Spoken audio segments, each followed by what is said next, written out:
The politics of Zim is such a messy business, not least because the country manages to generate more news than even Venezuela or Syria, despite not being either in hyperinflation yet or in a civil war. So at this rate, tackling the politics may not even be possible because merely untangling all of the threads takes forever. But what about the people? How are the Zimbabweans who are not connected to politics? What do they believe in? How does one go about living and one's business in Zim? Let's explore!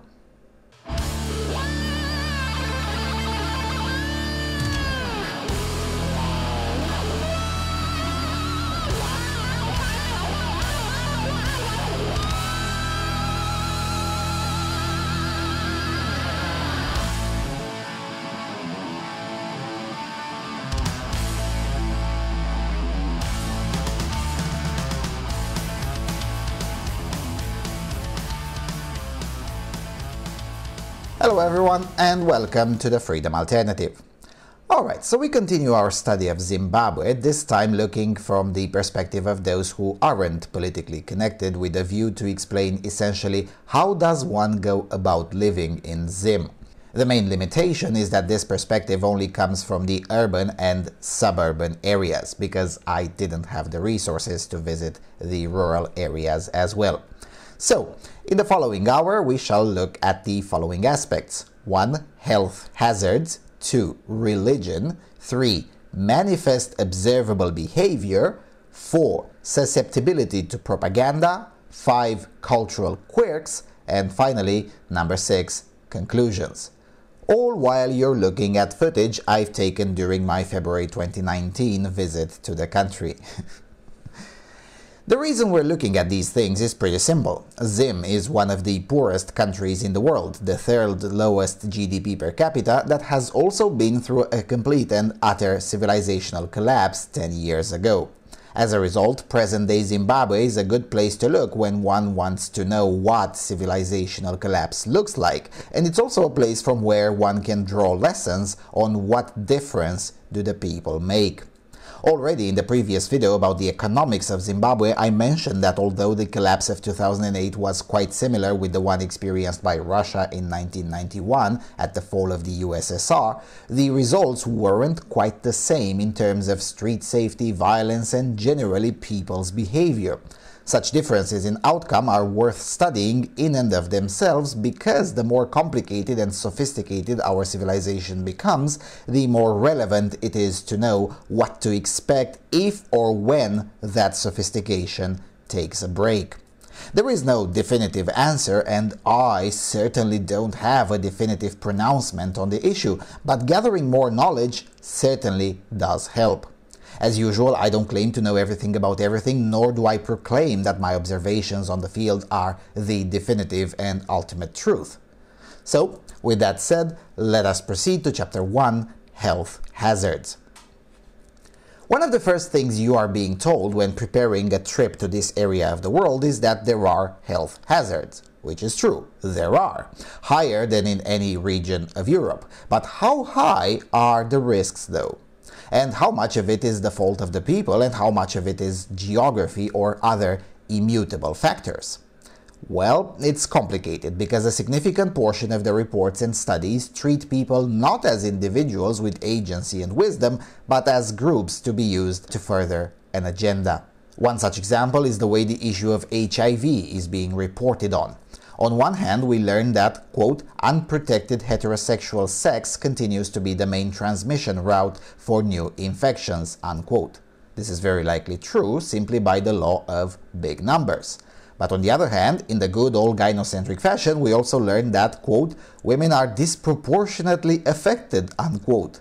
That simply cannot be true unless the first part is false. You can't have unprotected sex as the main transmission route and at the same time women being disproportionately affected unless vast swaths of the female population is in the sex work business, or as they are called locally, whores.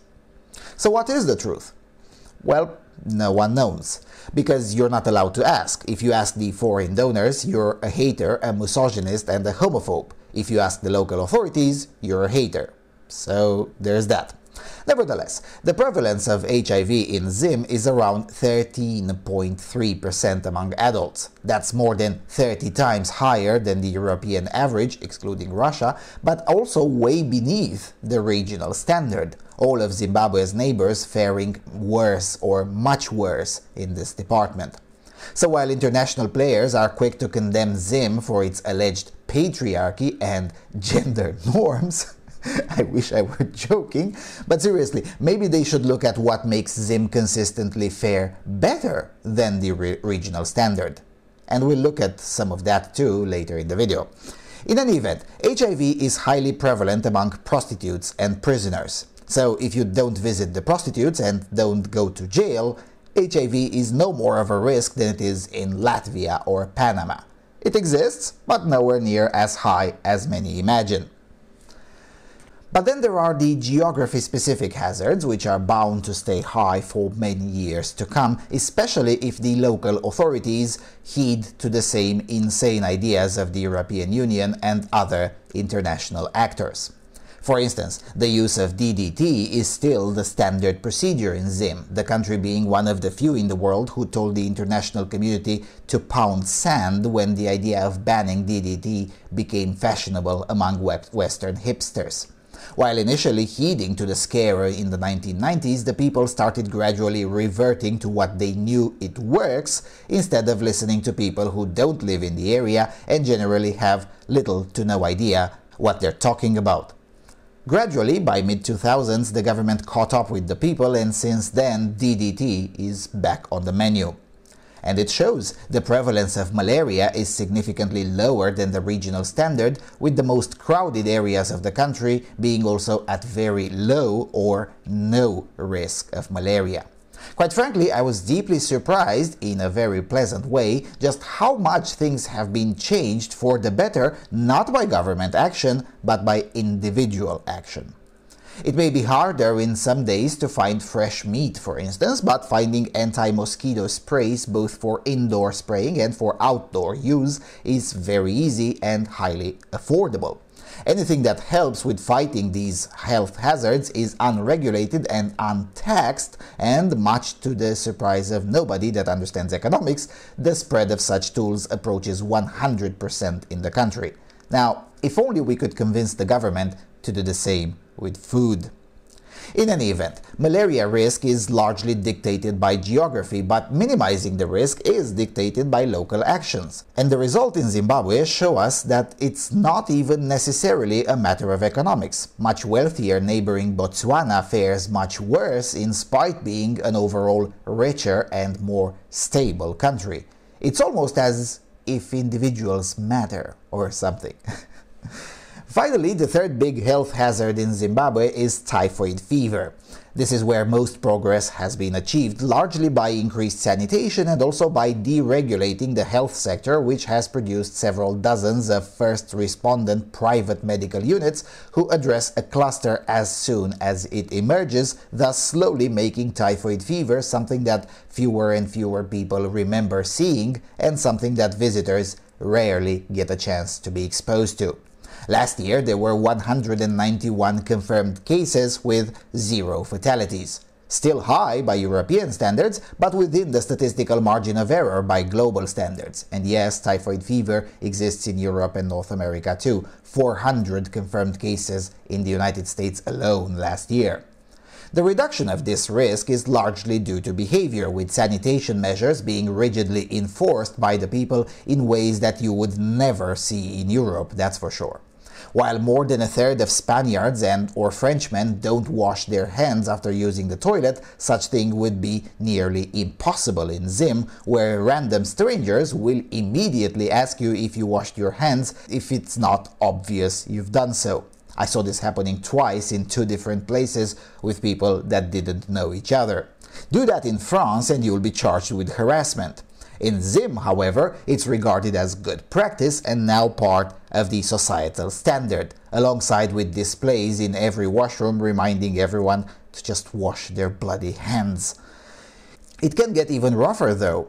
In the Ethiopian airport in Addis Ababa, they have a lady at the entrance that makes sure nobody gets out of the toilet before washing his or her hands. Harsh? Maybe, but it works. So, to sum up on the health hazards, in the urban areas it is a lot better than you'd be given the impression by reading on the internet. In rural areas, based on what the locals told me, the malaria risk is indeed a real issue, but all the rest is more or less like in the urban setting. And this is because malaria is partly a geography problem, and of course, cities have been built in the safer areas. One thing to note on behavior, unlike other parts of the world with endemic hygiene-related diseases, and by that I mean India, the people in Zim have mounted little to no resistance to technological progress in the sanitation department, and this helped a lot with reducing the overall health hazard in the country. Alright, let's move forward. Chapter 2, Religion. Now, just like everywhere else in the world, really, religious syncretism is quite normative in Zimbabwe. While officially about 85% of the country adheres to a branch of Christianity and only 2% of the populace declares adherence to one of the traditional or pagan forms of religious worship, in reality, elements of the traditional practices have been, in effect, absorbed into the various forms of Christian worship that dominate the religious landscape today. Traditional African rituals, tribal songs and dances, as well as non-Christian iconography and the tradition of spreading revelation via the oral culture, all are, to different degrees, present in the way Christianity is being practiced in Zimbabwe.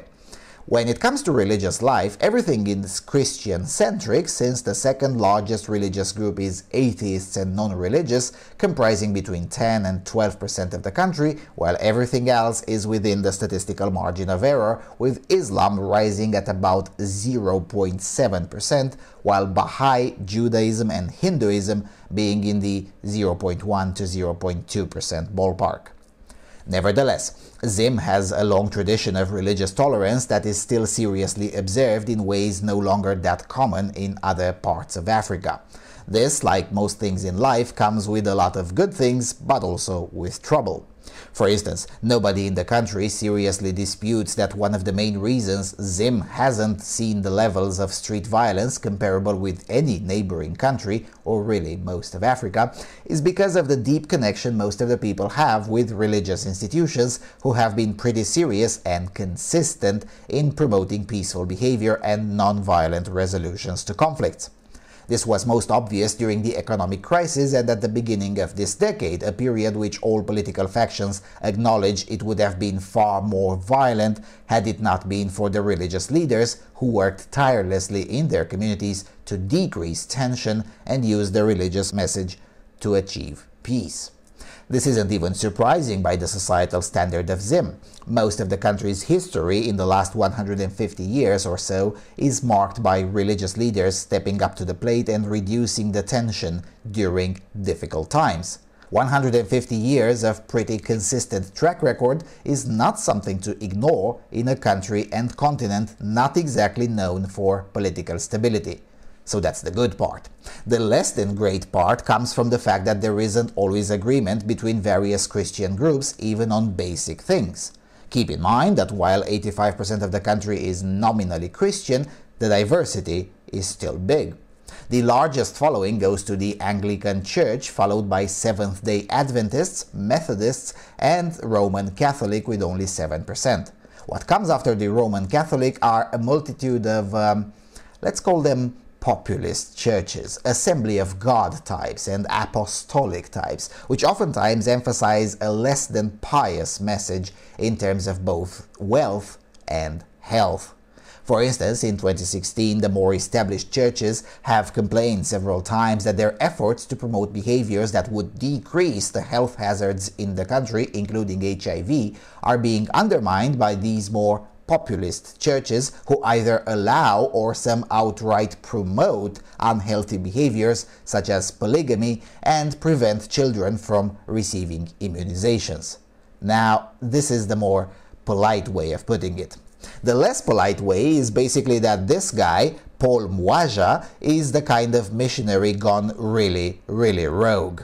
The African Apostolic Church, led by 101-year-old Paul Mwaja, has almost as many followers as the Catholic Church in Zimbabwe, about 1 million people, almost all of them in rural areas.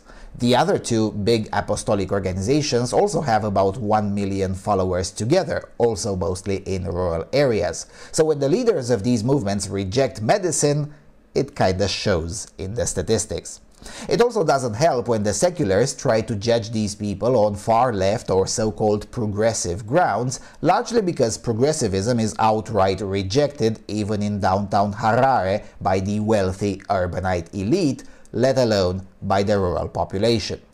Nevertheless, the tradition of interfaith dialogue has improved things in the last 3 years a lot more than secular progressive whining. So there's that.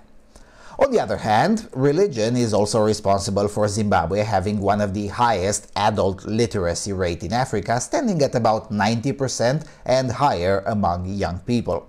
While the government likes to take credit for lifting the literacy rate from the mid-70 percentile in 1990 to where it is now, the reality is that the churches and the religious schools have done and continue to do most of the work.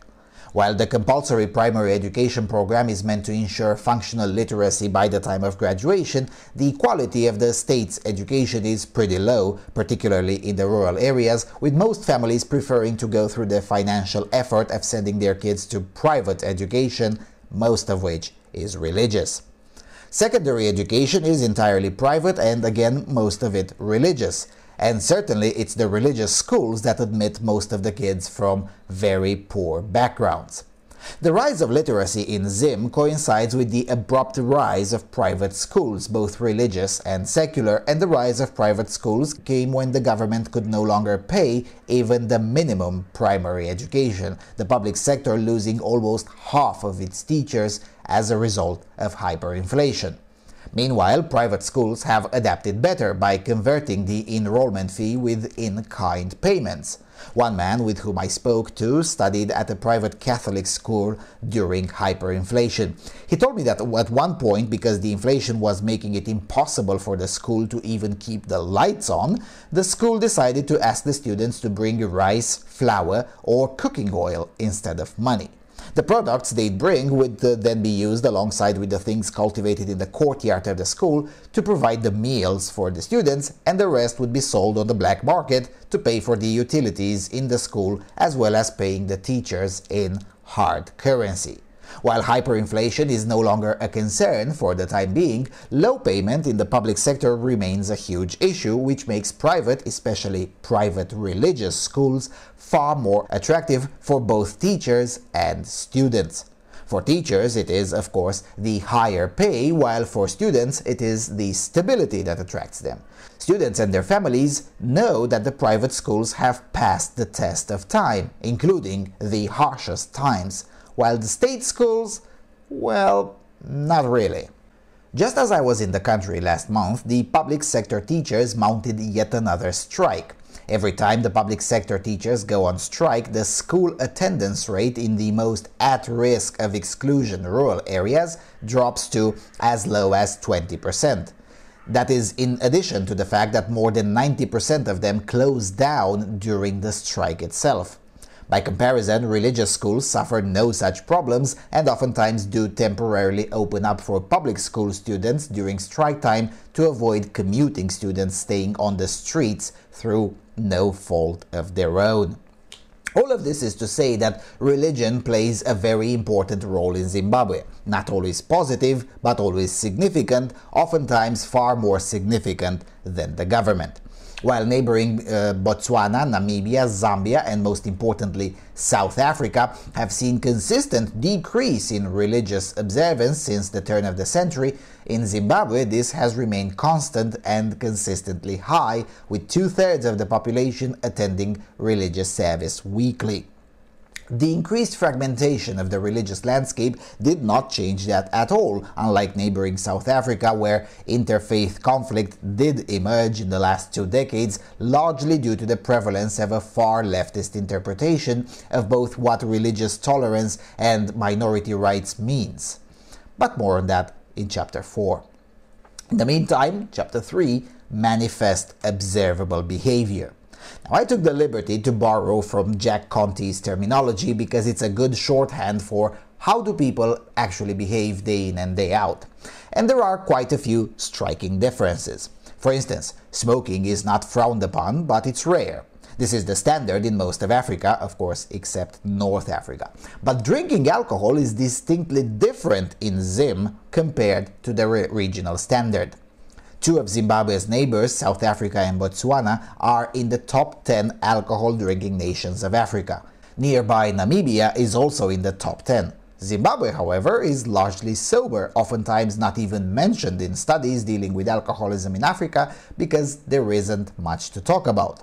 Now, that's not to say alcoholism doesn't exist in Zim, but it is to say that, generally speaking, your average Zimbabwean doesn't drink.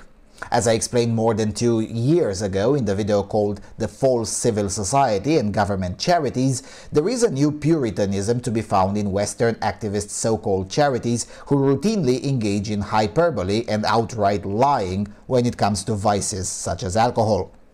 Nevertheless, the data, as well as my observations in the field, paints a very distinct picture. Zimbabweans, if they drink some local beer from time to time. And that's pretty much it. When asked what's the reason behind abstention, religion is almost always the first reason. And while consuming alcohol per se is tolerated by the people and not exactly regulated by the state, being drunk in public is heavily frowned upon. Now, I didn't catch the incident on camera because I wasn't sure whether it was safe to videotape or not, but I encountered drunk people twice on the streets, and it's too bad I didn't get the moment on tape because I don't know how to describe the way everyone else looked at them. I mean, don't get me wrong, I'm not a big fan of public intoxication myself, but I'm accustomed to encounter it from time to time. But the locals in Harare, apparently not that much. The level of disdain in the locals' looks cannot be aptly described in words.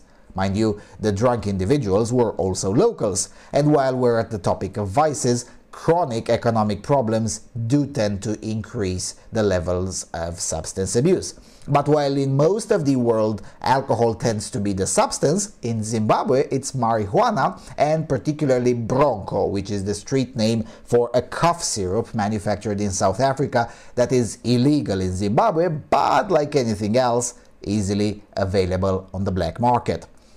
This particular syrup contains high levels of codeine, and occasionally you can see young people in urban areas intoxicated with this. It's easy to recognize them. They behave wildly erratically and in contrast with everyone else and carry with them bottles of Gatorade. Now, they're not dangerous per se, but it's easier and better to just avoid them.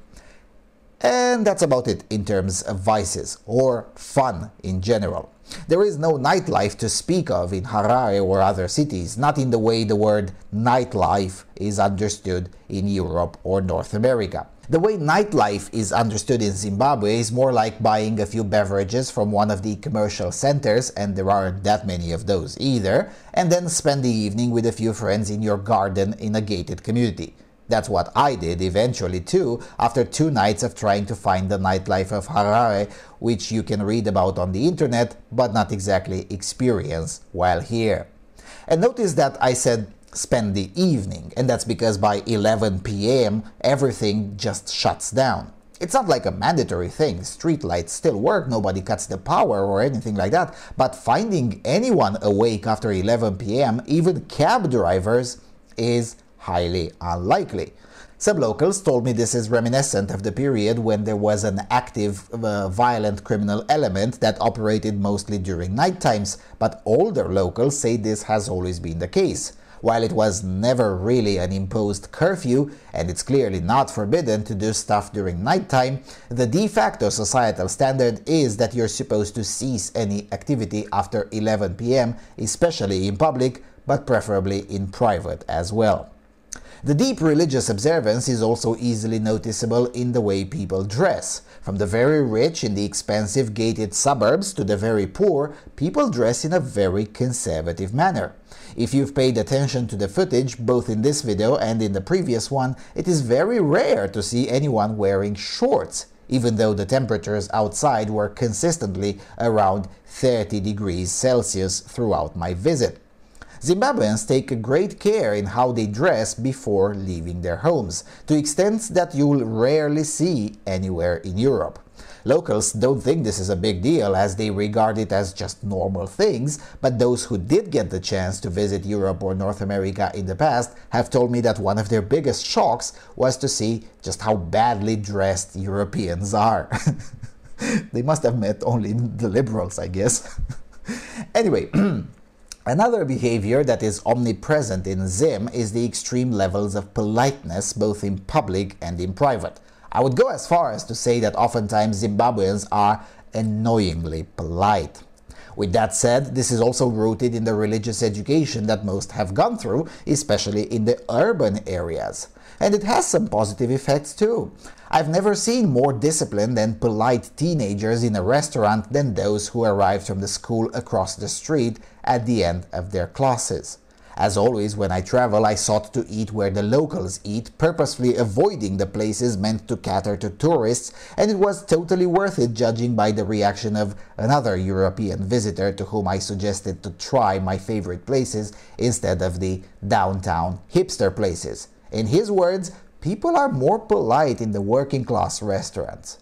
Well, yeah, because they have to cater to the Zimbabwean societal standard and not the European one. Much to my amusement, even pickpocketers and beggars are polite. Now, when it comes to pickpocketing, a local explained to me that one of the reasons they are polite is because stealing is severely frowned upon and you might get an impromptu beating from the locals if you're caught stealing, especially if caught stealing from a foreign visitor. So the pickpocketers know that if they're polite, the victim is less likely to seek immediate response from the surrounding locals, which means the pickpocketer has a higher chance of getting away in one piece. As for begging, this is pretty interesting. Of course, beggars do exist, but considering the economic situation of the country, I expect it to be lots and lots of them, especially given that the police is underfunded and thus the enforcement of anti-begging laws and policies will necessarily be lax. But the number of beggars was shockingly low. That's because besides stealing, begging is also severely frowned upon, and it's not uncommon to see random people forcibly removing beggars who become too annoying. Private commercial centers have private security whose main job is to make sure their backyard is beggar-free, but the guards have a boring job because there simply aren't that many beggars to begin with. On the flip side, there are aggressive ads of people looking for work. Welders, carpenters, tree cutting service, shoe repair, you name it. A lot of trees in Harare have 3 or 4 plates with personal phone numbers and the service they can do or contract out. The seriousness with which people in Zim treat their work is something you cannot miss if you spend more than 2 days in the country. This is noticeable also through the plethora of private services, including in areas such as policing, including investigating crime, health or adjudication. As mentioned in the previous video about Zimbabwe, most of the corporate law disputes are now fully private, adjudicated by private courts. Alright, enough about behavior, let's go with thoughts. So chapter 4, Susceptibility to Propaganda. One thing I expected and turned out to be almost entirely wrong was that more people would be ideologically closer to the radical agenda spread far and wide by the communists who currently rule the Republic of South Africa. After all, it would make sense. South African leftists have invested a lot of money in spreading their ideology beyond their borders, and 20 years ago the Mugabe administration enacted the policy now sought by the current administration in Pretoria. Yet, it doesn't seem to have worked. While anti-white racism is endemic in South Africa with 2 openly racist parties in government, the people in Zim don't seem to have taken the bait. I'll leave others to speculate whether this is because in general Zimbabweans are really polite and peaceful, or is another effect of the fact that the country is deeply religious and predominantly Christian. But I will say that most of the leftist propaganda efforts don't seem to have worked in Zim. It could also be because almost everyone alive in Zim today has seen the fullest effects of those ideas in their lifetime, namely rampant inflation, basic goods shortages, and state violence far beyond what the Zimbabwean societal standard would tolerate. I don't know if this is the answer, but judging by the massive reduction in support for such policies over the last 20 years, experience could indeed be a factor. Now, that doesn't mean everything is honky-dory, but it does mean you're pretty safe most of the time in most of the country. Walking down the streets of Harare didn't feel less safe than, say, Stockholm or London. A bit more random, yes, but quite safe nonetheless, most of the time. It sure does help that the education system is mostly private and mostly religious, which means there is very little wiggle room for progressive activists to infiltrate, subvert, and poison the minds of the next generation. On the flip side, the intersection of Western progressive messaging and with primitivist religious messaging on vaccines and medical science in general have made enough people, especially in the rural areas, quite susceptible to non-scientific and oftentimes outright anti-scientific propaganda. As mentioned earlier in the video, large religious groups have prevented children from accessing medical services or put them through unnecessary and risky procedures simply because they believed either the Western liberal propaganda or the primitivist religious one. Either way, this episode shows that there is room for extremist propaganda in Zim, just not the kind the cathedral media would expect.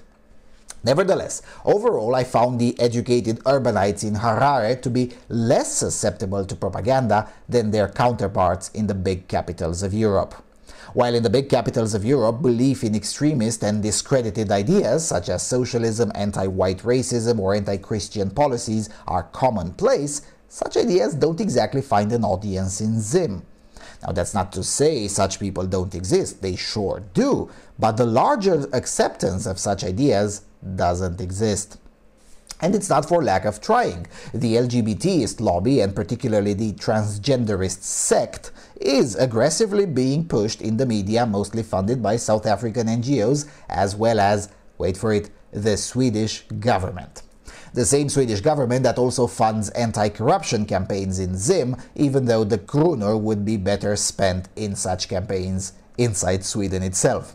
Anyway, the point is that various foreign sources have been trying for decades to push far-left propaganda in Zimbabwe, but so far neither the politics nor the society at large is willing to budge at all.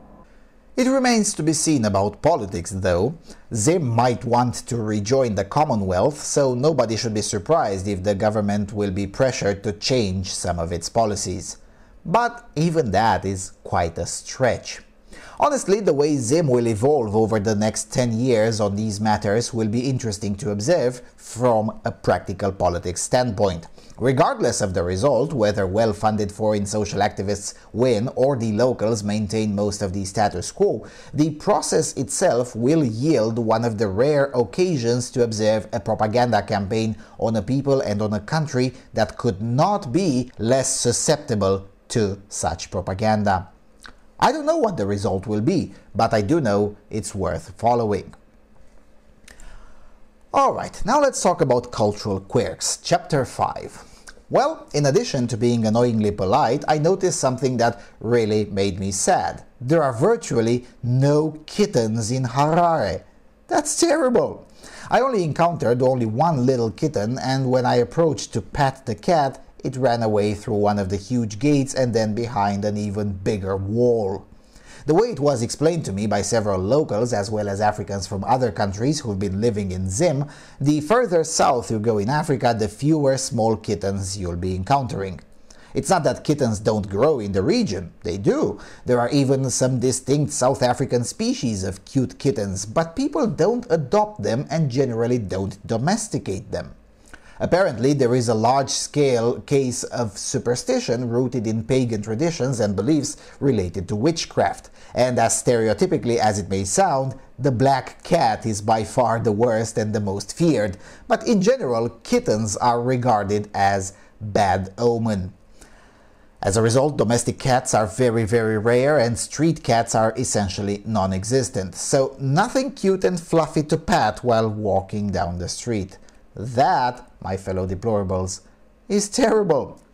Half-jokingly, I proposed to one of my African pals to start a subversion campaign, first with white cats and then maybe multicolored kittens, and slowly introduce the locals to the wonders of fluffy, purring kittens.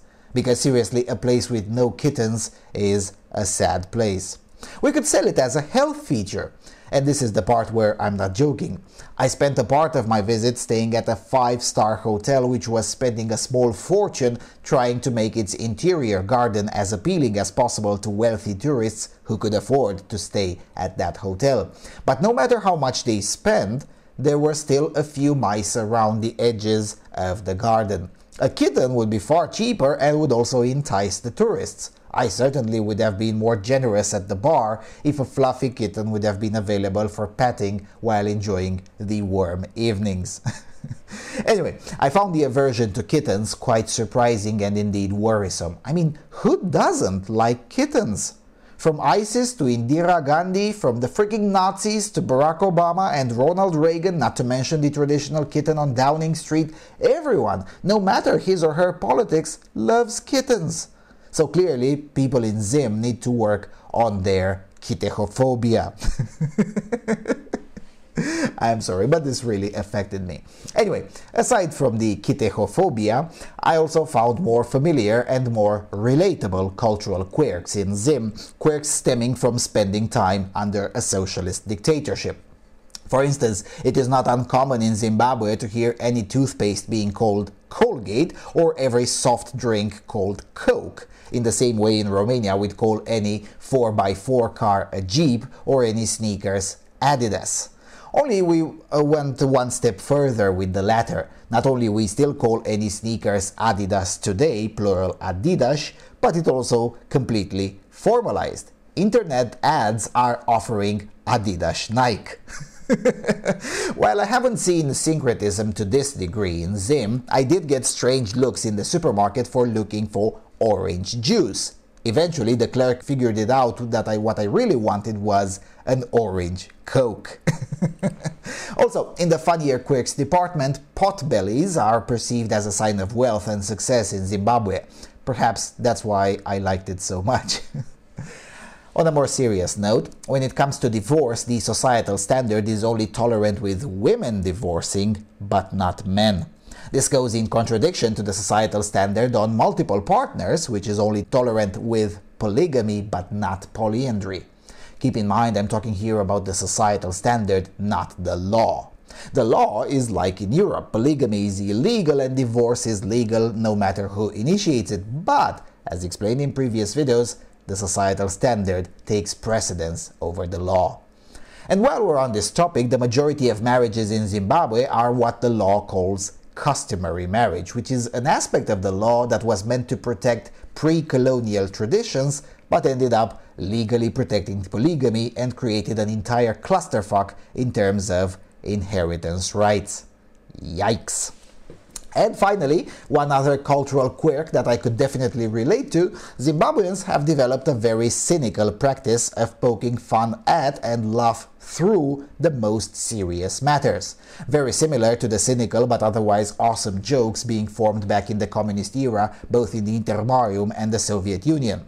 Zimbabweans, unlike other Africans, are really unafraid to joke about the most morbid things and get a kick out of it. Perhaps that's why the press in the country is so harsh, not only to signal the increase in freedom of expression, but also to catch the audience of a people who doesn't have time for posh nonsense. There are other quirks too, and I suspect that by the time I publish this video I will remember a few others as well, but suffice to say that the lack of kittens left a lasting mark on my soul. This is so cruel. No kittens. Anyway, Chapter 6. Some conclusions. Now there's not much to conclude, not yet anyway. The civilizational state of Zim is now at an inflection point and really it could go in almost any direction. The premise is there for both an upward growth in terms of prosperity, but also for another authoritarian experiment, likely of a slightly different flavor than the previous one, but authoritarian nonetheless. The premise for growth lies in the fact that the populace is very well educated with a strong work ethic and a knack for business. The premise for another failure lies in the economic governance, which, although slightly better now than 10 years ago, still makes some of the same mistakes, and with a bit of bad luck and good old-fashioned corruption and assholery, could plunge the country into another economic abyss which will fuel more resentment and will necessarily bring back the old authoritarian measures. And this time, there is no guarantee that the societal fabric will hold on like it did the last time. It's simply not a good idea to over-push your luck with these things. Overall, the people in Zim come off as generally nice and peaceful, but also with strong boundaries about what's acceptable and what's not acceptable. Strictly as a human experience, very similar with what I encountered in the rural Midwest in the United States, though I would argue that religiosity is much more evident in Zim than in Indiana. The comparison with rural United States doesn't come by accident. I didn't catch it on the camera, but I walked by a Protestant church just as the service was ending and some people were already going out. The way the church was built, the way the songs were sung, and the way people were dressed, it all looked and felt like a stereotypical black church in the rural United States. I wouldn't be surprised to learn that that particular church was funded by one in the US, but still, all down to a T, even including most of the accent, the semblance was quite astonishing. If not for the lack of the sidewalk, because sidewalks just aren't a thing in Harare, it would have been hard to differentiate whether the frame was taken from somewhere in the US or somewhere else. Well, if I had the frame, of course, but I didn't because I had no idea whether it was kosher or not. But around that time, I was still figuring out what can I videotape and what I can't videotape. Basically, anything is okay to videotape except junkies who will come for your camera and government buildings. And not even all government buildings, apparently. Ultimately, the future will depend a lot on whether the middle class decides to get back into the official economy or not. As mentioned in the previous video on Zim, virtually all of the middle class is in the gray or black economy, where there are no bribes, arbitrary laws with arbitrary enforcement, or barriers of entry. If the middle class stays there, not many things will change, or if they will, it will be for the worse, as this will consistently eat away at the societal fabric. If the middle class comes back into the official economy and takes up political responsibility, there's still no guarantee that things will improve, but at least there is a chance. Dysfunctions of democracy aside, 80% of the people aged between 18 and 35 outright refuse to vote. And that matters quite a lot because Zimbabwe, like most African countries, is pretty youthful, the majority of the population being under 40.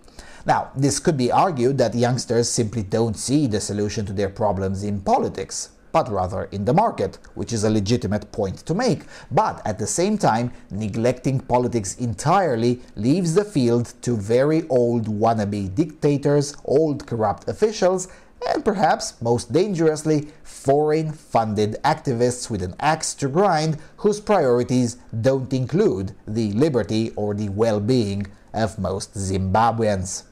So while Zimbabweans, out of politeness or fear, likely both, avoid to talk politics in public, they leave their country open to much worse.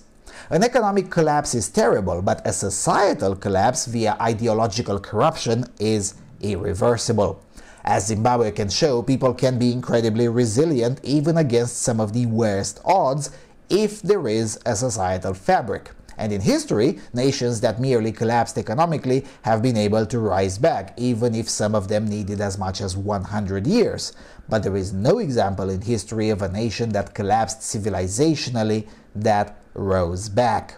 Looking at things only in the realm of here and now is what got the place in the current state. Perhaps it would be in order for the religious leaders to also provide some wisdom, not just raw knowledge. The people in Zim appear to have plenty of the latter, but not enough of the former. Ultimately, Zimbabwe will remain a topic of interest in the future because the way this country will evolve in the next 10 years may answer some of the practical politics questions whose answers haven't been tested that much in the field. Alongside Venezuela, Zimbabwe also remains a cautionary tale on what happens when you dismiss the laws of economics as merely opinions. Though no matter how many cautionary tales we tell, it just seems that humans learn one thing from history: the fact that humans learn absolutely nothing from history. And that concludes part 2 of our study of Zimbabwe. I don't know if or when there will be a part 3, which should in theory be about the politics and geopolitics of the country, but as I said at the beginning of this video, untangling the myriad of threads in that area is incredibly difficult, and on top of that, news and narratives change several times a week, thus making it even harder to put it all in one video. I'll try, but no promises. And with all of that being said, thank you all for watching, thank you for your consistent and generous support. Should you derive any value from the work being done here, please do consider a donation, since such comment doesn't come for free.